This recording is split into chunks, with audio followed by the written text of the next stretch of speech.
Isang mapagpalang hapon po sa ating lahat mga kapatid, mga kapwa ko Bicolanong Oragon. For today's video, ang ating pong vlog sa hapon na to ay yun na nga mga kapatid, ang ating vlog sa hapon na po na to ay tungkol nga po sa reused content. Kasi gawa po mga kapatid, sa totoo lang po, kaya medyo matagal po ako hindi nagla-live. Upload lang po ako ng upload ng video dahil na-demonetize po ako mga kapatid. Na-demonetize po ako ng last July. Pero nakasahod pa po ako ng March. Hindi ko po alam kung ano po yung aking violation ng una kasi syempre wala pa akong alam. Nang binasa ko lang po yung pinadalang email po sa akin ni Lolo or ng YouTube, yung ko po nalaman may reused content po ako. Kahit ng mga una naman po mga kapatid, hindi ko naman po alam na pag nag-reused content ako, makaka-apekto sa aking channel or magiging dahilan para ma-demonetize ako. Hindi ko naman po kasi alam kasi marami po akong nakikita ng mga kapwa natin small content creator or mga malalaking content creator na rin, yung ibang nakikita ko po na may mga reused content sila. Kaya sige lang po ako ng sige mga kapatid, nagre-reuse lang po ako. Pero hindi naman po karamihan yung aking mga reuse content. Siguro mga nasa 15 lang po yung aking reuse content. Ang pagkakamali ko lang po kasi mga kapatid, nag-reuse content ako nang hindi ko dinalagyan ng comment and reaction. Hindi po ako nagre-reaction or hindi po ako nagko-comment, kumbaga. Yun po ang pagkakamali ko doon, kaya ako po na-demonetize mga kapatid.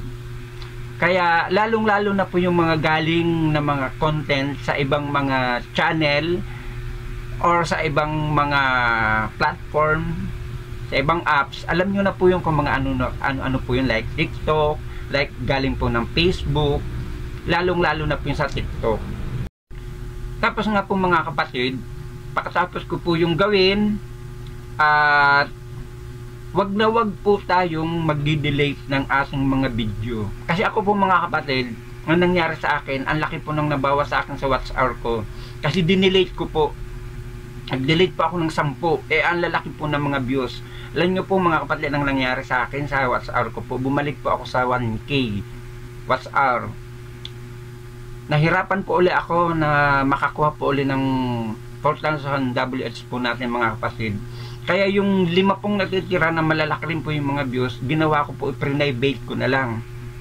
Pwede rin po natin, habang hindi po naayos natin, i-unlisted na lang po natin yung mga videos na hindi pa po natin naayos.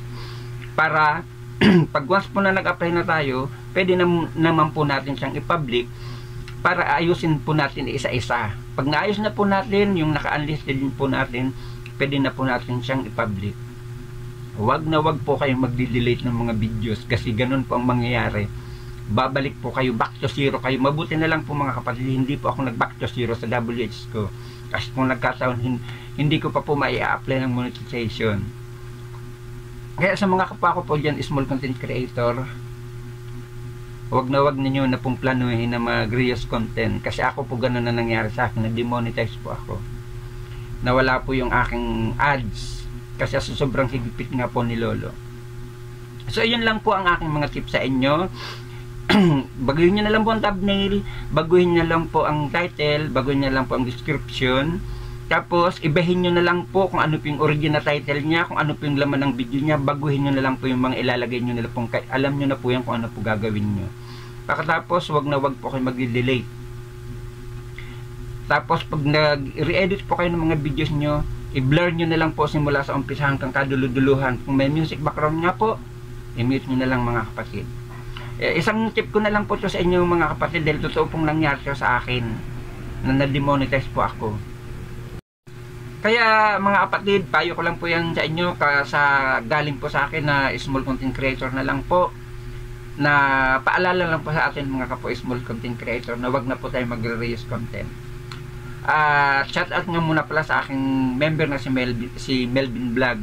Galab shout out sa inyo at sa lahat ng mga nakakakilala sa akin po dito sa Molino White, may galab shout out po sa inyo. Hindi ko na po kayo isa-isahin. Isang mapagpalang hapon po sa ating lahat, mga kapatid, mga kapwa ko small content creator, mga kapwa ko Bicolano.